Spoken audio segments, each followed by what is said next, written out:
Hello everyone, আসসালামু আলাইকুম। আমি মুজিফুর রহমান, আপনাদের সবাইকে স্বাগত জানাচ্ছি আজকের মতন লেকচার ভিডিওতে। আজকে আমরা দেখব প্রজেক্ট ম্যানেজমেন্ট অ্যান্ড এথিক্সের টিম ম্যানেজমেন্ট। টিম ম্যানেজমেন্ট এই চ্যাপ্টারটার মধ্যে আজকে আমরা দেখব ফার্স্টেই building and managing an effective team, অর্থাৎ আমরা কীভাবে একটা ইফেক্টিভ টিমকে বিল্ড করতে পারি এবং সেটাকে ম্যানেজ করতে পারি সেটাই হচ্ছে এখন দেখব। A strong team is a foundation of a successful project, অর্থাৎ একটা স্ট্রং টিম একটা সাকসেসফুল প্রজেক্টের জন্য ফাউন্ডেশন হতে পারে। Effective team collaborate efficiently, solve problem creatively and stay focus on achieving common goals, অর্থাৎ একটা ইফেক্টিভ টিম কী করে, সে অনেক এফিশিয়েন্টলি কোলাবোরেট করে একে অপরের সাথে, মানে টিম মেম্বারদের সাথে। দেন হচ্ছে প্রবলেম সলভিংয়ের ক্ষেত্রে সে ক্রিয়েটিভিটি ইউজ করে এবং সে ফোকাস করে একটা কমন গোলকে অ্যাচিভ করার জন্য, মানে ইফেক্টিভ টিম যদি হয় সেটা। A good team ensure high productivity, better uses of resources, improved decision making and creativity, অর্থাৎ একটা গুড টিম কি এনশিওর করে, হাই প্রোডাক্টিভিটি, মানে আমরা যেই কাজটা করছি বা যে সার্ভিসটা দেওয়ার চেষ্টা করছি বা যে অ্যাপটা ডেভেলপ করে সেটা যাতে হাই প্রোডাক্টিভিটি দিতে পারে সেটাকে সে এনশিওর করে। বেটার ইউজেস অফ রিসোর্সেস, আমরা যে রিসোর্সগুলো ইউজ করবো প্রজেক্ট বিল্ড করার জন্য সেটাকে যতটুকু সম্ভব বেটার ইউজেস তারা মেনটেন করে। Improve decision making and creativity, অর্থাৎ মানে কোন কোন কাজে বা কোন কোন ওয়েতে গেলে আমাদের প্রজেক্টটা এই যে কমন গোলটা অ্যাচিভ করতে পারবে সেটার ক্ষেত্রে সে ডিসিশন মেক করে এবং ক্রিয়েটিভিটির সাথে সেই ডিসিশনটাকে সে ফুলফিল করে। দেন হচ্ছে importance of at good team. Good টিমটা কেন important? Derive productivity and project success, অর্থাৎ আমাদের যে প্রজেক্টটার প্রোডাক্টিভিটি সেটাকে ইনক্রিজ করার জন্য এবং প্রজেক্টটাকে সাকসেসফুল করার জন্য একটা গুড টিম খুবই ইম্পর্টেন্ট। এরপর হচ্ছে encourage innovation and problem solving, অর্থাৎ বিভিন্ন নতুন জিনিস ইনোভেট করা, ইনোভেশনের কাজগুলোকে করার জন্য এনকারেজ করে গুড টিম। একটা নতুন কিছু তৈরি করার জন্য তারা সবসময় উৎসাহিত করে সবাইকে। দেন হচ্ছে প্রবলেম সলভিং, কোনো একটা প্রবলেম যদি অ্যারাইজ হয় কোনো একটা প্রজেক্টের ক্ষেত্রে সেটা কিন্তু সলভ করার জন্য একটা গুড টিম অনেক বেশি কার্যকর, তারা সবাই মিলে চেষ্টা করে প্রবলেমটাকে সলভ করার জন্য। এনহ্যান্স কমিউনিকেশন অ্যান্ড কোলাবোরেশন, অর্থাৎ গুড টিমের মধ্যে সবসময় কমিউনিকেশন এবং কোলাবোরেশনটা কিন্তু অ্যালাইন থাকে, তারা সবার সাথে আলোচনা করে টিম মেম্বাররা একটা প্রবলেম অ্যারাইজ হলে সেটাকে সলভ করে এবং যে কোনো ধরনের প্রোডাক্টিভিটি বা ক্রিয়েটিভিটি তারা একে অপরের সাথে কোলাবোরেট করার মাধ্যমে বা কমিউনিকেশন করার মাধ্যমে প্রজেক্টটাকে সাকসেসফুল করার জন্য নিয়ে যায়। লাস্ট হচ্ছে হেল্পস ইন শেয়ারিং ওয়ার্কলোড, অর্থাৎ অনেক সময় হয় কি দেখেন যে একটা প্রজেক্টের ক্ষেত্রে যেমনটা আমাদের ক্ষেত্রে হয়, আমরা কি করি যে একটা প্রজেক্ট হয়তো সর্বোচ্চ 1-2 জন কাজ করে, বাকি টিম মেম্বাররা কিন্তু সেরকম একটা অ্যাক্টিভ থাকে না, তাই না? এটা কিন্তু একটা গুড টিমের সাইন না। গুড টিমের সাইন হচ্ছে গ্রুপের সব টিম মেম্বাররাই সবার কাজগুলোকে ডিভাইড করে নেবে, যার যার রেসপন্সিবিলিটি বা রোলগুলো থাকবে সেগুলো সে ডিভাইড করে নেওয়ার মাধ্যমে যার যেই কাজটা সে সেই কাজটাই ফুলফিল করবে। এটাই হচ্ছে গুড টিমের একটা লক্ষণ। তো এই যে এই গুড টিম যদি হয় সেক্ষেত্রে কী হবে, তারা কাজগুলো মানে ওয়ার্কলোড মানে কাজের যে চাপগুলো সেটাকে শেয়ার করে নেয়, যার ফলে ওই 1জন বা 2জনের উপর প্রেশার পড়ে না, সবাই যেহেতু ডিস্ট্রিবিউটেডভাবে কাজগুলো করে যার যার অবস্থান থেকে সেই তার কাজগুলো কমপ্লিট করার জন্য কারোর উপরে কিন্তু প্রেশার পড়ে না, খুব ইজিলি একটা প্রজেক্ট কিন্তু এই গুড টিম ক্রিয়েট করার মাধ্যমে বিল্ড করা যায়। তো এখন দেখব এই ইফেক্টিভ টিমের ক্যারেক্টারিস্টিক্স, এটা কিন্তু একটা খুব ইম্পর্ট্যান্ট কোশ্চেন, আপনাদের কোশ্চেন আসতে পারে যে ইফেক্টিভ টিমের ক্যারেক্টারিস্টিক্সগুলো লিখতে বলতে পারে। তো ক্যারেক্টারিস্টিক্সগুলো হচ্ছে ক্লিয়ার গোল অ্যান্ড পারপাস, অর্থাৎ ইফেক্টিভ টিম একটা ক্লিয়ার গোল এবং পারপাসের উপর বেস করে কিন্তু প্রজেক্টের জন্য কাজ শুরু করে। ওপেন অ্যান্ড অনেস্ট কমিউনিকেশন, একটা টিম বিল্ড করার জন্য ওপেন এবং অনেস্ট কমিউনিকেশন কিন্তু খুবই জরুরি, তাই না? একটা ইফেক্টিভ টিমের মধ্যে তারা যদি ওপেন কমিউনিকেশন না করে, যে একটা কাজ করলে ভালো হয় তার আলোচনা না করে ফেললো, এটা কিন্তু তখন ভালো হয় না, কারণ যেহেতু ইফেক্টিভ টিমে সবাই কাজ ডিস্ট্রিবিউট করে নেয়, কারণ একটা কাজ জিনিস যদি চেঞ্জ করে দেয়, ধরেন ফ্রন্ট এন্ডে কেউ কাজ করছে, সে যদি তার বাকি টিম মেম্বারদের সাথে কথা না বলে কোনো চেঞ্জ করে, সেক্ষেত্রে কিন্তু ব্যাক এন্ডের যে ডেভেলপার থাকবে তার কিন্তু অনেক বেশি কষ্ট হয়ে যাবে সেটাকে হ্যান্ডেল করা পরবর্তীতে, কারণ এই জন্য কিন্তু আমাদের ওপেন কমিউনিকেশন এবং অনেস্ট কমিউনিকেশন খুবই ইম্পর্টেন্ট। এরপর হচ্ছে ট্রাস্ট অ্যান্ড মিউচুয়াল রেসপেক্ট, অর্থাৎ প্রতিটা টিম মেম্বারের রেসপেক্ট থাকতে হবে এবং সেটা অবশ্যই ট্রাস্টের সাথে থাকতে হবে। সবাই সবাইকে যদি রেসপেক্ট না করে তাহলে কিন্তু সেখানে একটা ইফেক্টিভ টিম বিল্ড করা কখনোই পসিবল না। সবার প্রতি সবার একটা ট্রাস্ট এবং রেসপেক্ট অবশ্যই থাকতে হবে। এরপরে হচ্ছে ডিফাইন রোলস অ্যান্ড রেসপন্সিবিলিটি, অর্থাৎ যার রোল এবং রেসপন্সিবিলিটি সেগুলোকে ডিফাইন করে দেওয়া হয় একটা ইফেক্টিভ টিমকে বিল্ড করার জন্য, কারণ যাতে কারোর উপরে এক্সট্রা প্রেশার না পড়ে। সবাই কাজগুলো ভাগ করে নেওয়ার ফলে কী হয়, যার অবস্থান থেকে সে তার কাজগুলো করতে পারে এবং কারোর উপরে কিন্তু প্রেশার হয় না। এটা একটা ইফেক্টিভ টিমের লক্ষণ যে সবাই এখানে অ্যাক্টিভলি কাজ করতে পারে। দেন হচ্ছে কোলাবোরেটিভ প্রবলেম সলভিং, অর্থাৎ কোনো একটা প্রবলেম যদি হয় সেখানে আর্গুমেন্টে না যেয়ে উচিত সবাইকে একসাথে কোলাবোরেট হয়ে সেই প্রবলেমটাকে সলভ করার একটা ওয়ে খুঁজে বের করা। এটা একটা ইফেক্টিভ টিমের ক্যারেক্টারিস্টিক্স বা একটা গুণ, তাই না? দেন হচ্ছে কনস্ট্রাকটিভ ফিডব্যাক কালচার, অর্থাৎ কনস্ট্রাকটিভ ফিডব্যাক দেওয়ার যে কালচারটা সেটা কিন্তু ইফেক্টিভ টিমের মধ্যে থাকে। মানে এই কাজটা করলে এটা হতে পারে, এই কাজটা করলে এটা হতে পারে, এইগুলো কিন্তু এই ইফেক্টিভ টিমের মধ্যে টিম মেম্বাররা কমিউনিকেশনের মাধ্যমে করে ফেলে।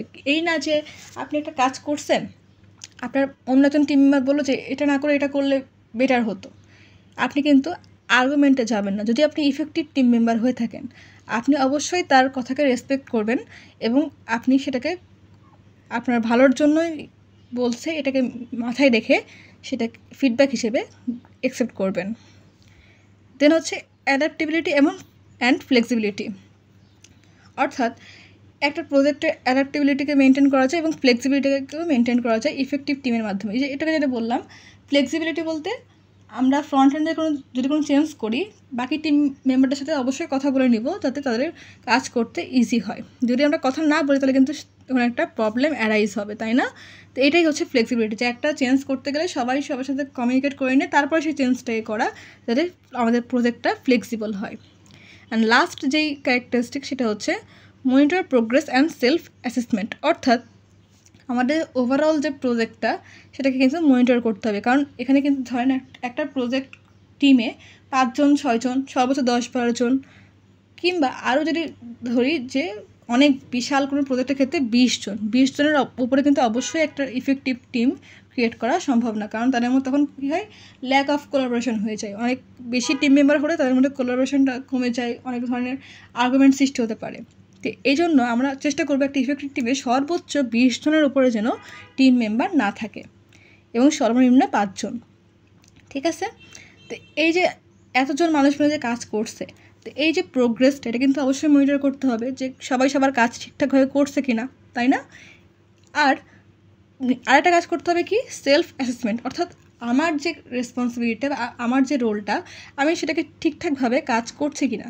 সাপোজ ধরেন আমি ফ্রন্ট এন্ড ডেভেলপার, আমি ফ্রন্ট এন্ড ডেভেলপমেন্টের কাজগুলো আমার জায়গা থেকে আমি ঠিকঠাকভাবে করছি কিনা সেটা কিন্তু আমাকে নিজের থেকেই করতে হবে যদি একটা ইফেক্টিভ টিম মেম্বার আমি হতে চাই। ধরেন আরেকজন হচ্ছে ব্যাক এন্ড ডেভেলপার, আপনার ফ্রেন্ড ব্যাক এন্ড ডেভেলপার, তাকেও নিজ থেকে আসতে হবে যে আমার কাজ হচ্ছে ব্যাক এন্ড ডেভেলপ করা, অ্যাট এনি কস্ট আমাকে এটা ফুলফিল করতে হবে। এই যে নিজস্ব একটা সেলফ অ্যাসেসমেন্ট এটাই হচ্ছে এখানে বোঝানো হয়েছে ইফেক্টিভ টিমের ক্যারেক্টারিস্টিক্স হিসেবে। তো আশা করি আপনারা এই ক্যারেক্টারিস্টিকগুলো বুঝতে পারছেন, এটা কিন্তু খুবই ইম্পর্ট্যান্ট আমাদের এক্সামের জন্য। তো এখন দেখব how to build an effective team, কীভাবে আমরা একটা ইফেক্টিভ টিমকে বিল্ড করতে পারি। ইফেক্টিভ টিমকে বিল্ড করার জন্য আমাদের 5টা স্টেজ আছে বা 5টা ধাপ আছে। 5টা ধাপগুলো কী কী? সেট স্মার্ট গোল, এটা একটু পরে আসছে, 5টা ধাপগুলো আগে জেনে নিই। Set smart goal, pick the right person, handle team issues, set clear goal, plan and track. এই 5টা ওয়েতে গেলে আমরা কিন্তু একটা ইফেক্টিভ টিমকে বিল্ড করতে পারি। তো প্রথমেই দেখে নিই যে সেট স্মার্ট গোল। স্মার্ট গোল বলতে কী বোঝায়? স্মার্টে কিন্তু একটা অ্যাপ্রোভিয়েশন আছে, সেটা হচ্ছে এসতে হচ্ছে স্পেসিফিক, এমতে হচ্ছে মেজারেবল, এতে হচ্ছে অ্যাচিভেবল, আরতে হচ্ছে রেলিভেন্ট অ্যান্ড টিতে হচ্ছে টাইম বেস। আমরা এই স্মার্ট গোলগুলো ইউজ করে এই 5টা জিনিসকে মেনটেন করে একটা টিমের জন্য কিন্তু কাজ করতে পারি। Specific, measurable, achievable, relevant and time base.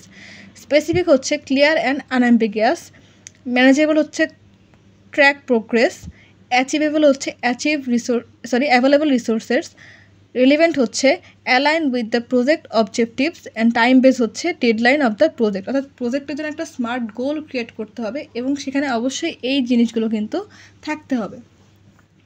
Specification থাকতে হবে, মেজার করা লাগবে প্রজেক্টে, মানে কতটুকু প্রোগ্রেস করা যাচ্ছে, তারপর কোন কোন রিসোর্সগুলো অ্যাভেলেবল আছে, প্রজেক্টের যে অবজেক্টিভ সেটা থেকে অ্যালাইন আছে কিনা, বা ডেডলাইনের মধ্যে প্রজেক্ট কমপ্লিট হচ্ছে কিনা গোলগুলো, সেটা কিন্তু এখানে দেখতে হবে। দেন হচ্ছে কি পিক দ্য রাইট পারসন, অর্থাৎ pick the people with good attitude, অর্থাৎ যার অ্যাটিটিউডটা খুবই ভালো, যে খুব ভালো মানুষ। স্কিল তো পরের কথা, আগে তাকে একটা ভালো মানুষ হতে হবে। সে যদি আপনার টিমের মধ্যে আর্গুমেন্ট করে বা অনেক বেশি বদমেজাজি হয়, সেক্ষেত্রে কিন্তু আপনার ইফেক্টিভ টিম হবে না, কারণ সে মানতেই চাইবে না যে আপনি একটা কথা বলছেন তাকে মানতে হবে। তার কথা থাকবে যে আই এম অলওয়েজ রাইট, এরকম টাইপের মেন্টালিটির মানুষ কিন্তু আমাদের প্রজেক্ট মানে ইফেক্টিভ টিমে অবশ্যই নেওয়া যাবে না।